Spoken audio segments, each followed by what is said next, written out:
Yo, what is up everybody? Jumpin here, and today I'm going to be showing you how to beat the final boss in the Vault of Glass for Destiny. This is the new raid that recently came out, and it took us a long time to actually beat the raid, maybe about 6 hours. So I decided just to show the final boss fight, because I know this is definitely the hardest part. This is a part that gives a lot of people a lot of trouble.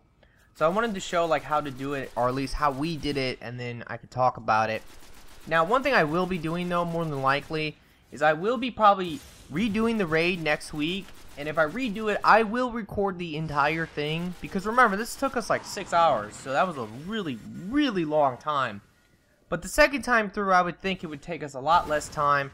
And I could probably more than likely cut out all the fails and all the bullshit that can happen in this raid to shorten the video, just to show you the entire mission and what to do on each trial. So let me know if you guys want to see that, because I am willing to do it. Now, for this actual boss though, I mean, this guy is pretty insane. The first thing you have to know is that you have to break off in teams of 3s. They force you to do it, because if you're looking right now, what will happen in the fight is that the boss will suck 3 players into a different dimension. And the 3 players that go in, and by the way, these portals are very glitchy. I don't know if you guys can see that, but they're extremely glitchy and it can screw you over, so watch out.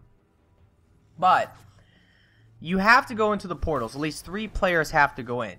What's very important to realize is that the way it works is that the 3 players that are furthest back from the boss will be sucked in. So you can always send in the same 3 players if you're working in a team of 6. And I would definitely probably recommend to have a team of 6. And make sure everyone is at least level 26, maybe 27, maybe 28. It would be a lot easier if everybody was 28. I think we were all level 27 when we did this. But you could do it with a level 26, but it would be a lot harder. I would definitely recommend sending in the highest level people to actually do the different dimension part with the shield. Now, if you can't tell, I'm using the shield, and I'll get to like what to do and how to do it. You can pretty much just watch what we're doing right now to kind of see like the early parts of it. But you have to realize, alright, so there's 2 teams of 3. And the players that will be sucked into the different dimension, they're going to be the ones furthest back. See where I'm standing now?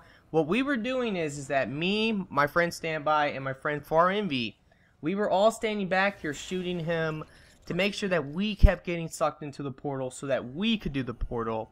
And then the other 3 would stay outside. Now, what's very important is to know the difference between the 2 different sides. You have the sniper side, which is this side, and you can tell right away when you get in. And you have the sombrero side, at least that's what we called it, because all the guys wear hats. Now, the sombrero side, I believe, is the right side portal, and the sniper side is the left side portal. So what you want to do is that if you're going into the portal, the players going in, they have to first of all say what dimension they're in. They have to say sniper side, or they have to say sombrero side. And if they do that, then the other players on the outside will know what portal to open up, because the other players on the outside, they have to open this portal to get us out. So that's something you have to realize. Now, when you're on the outside, it's a little bit easier, I will say, but it can screw you over, because what will happen is that they will send out, or the boss will send out harpies. Now, these harpies will actually explode if they get close to you. So you need to stay away from them. You need to try to kill them as quickly as possible. And of course, you need to try to open up the portal for the players to get out. Now, once everybody gets out, though, you get unlimited super. You get, like, you do actually a lot more damage with just bullets. Because if you were looking at the very beginning, we were doing very little damage to the boss.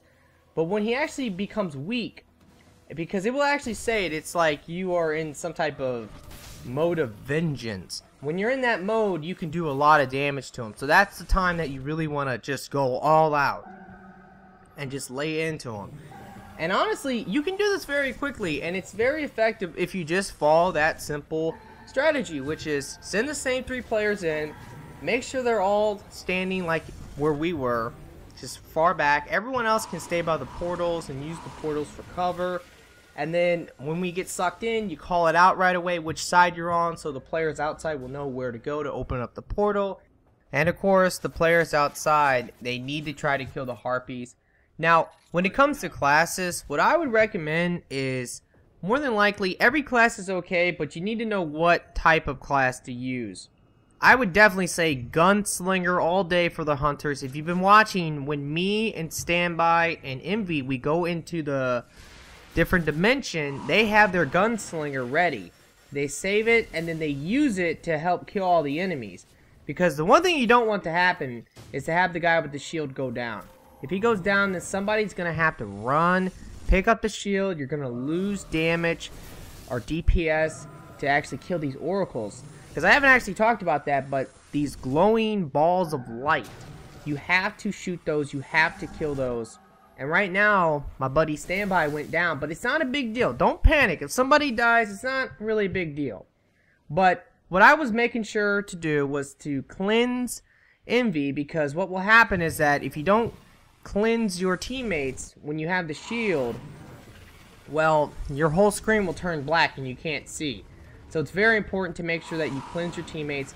When you get out, the first thing you need to know is that the guy with the shield should probably go out first, and then you want to turn around, and if you have communication, you can just say, tell me when you guys are coming out. And when they are coming out, just hold down the LB button, and they will basically come out and be automatically cleansed.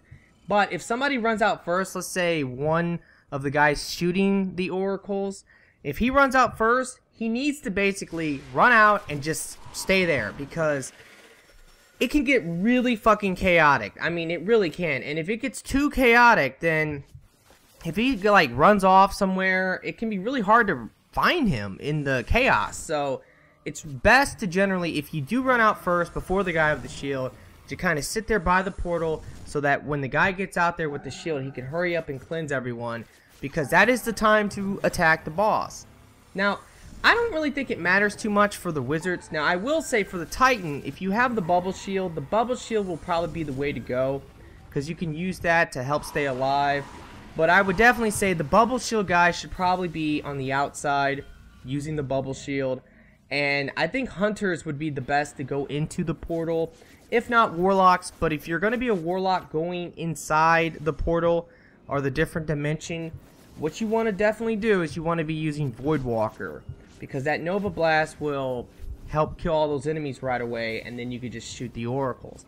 Well, that's basically it. I mean, he's really weak.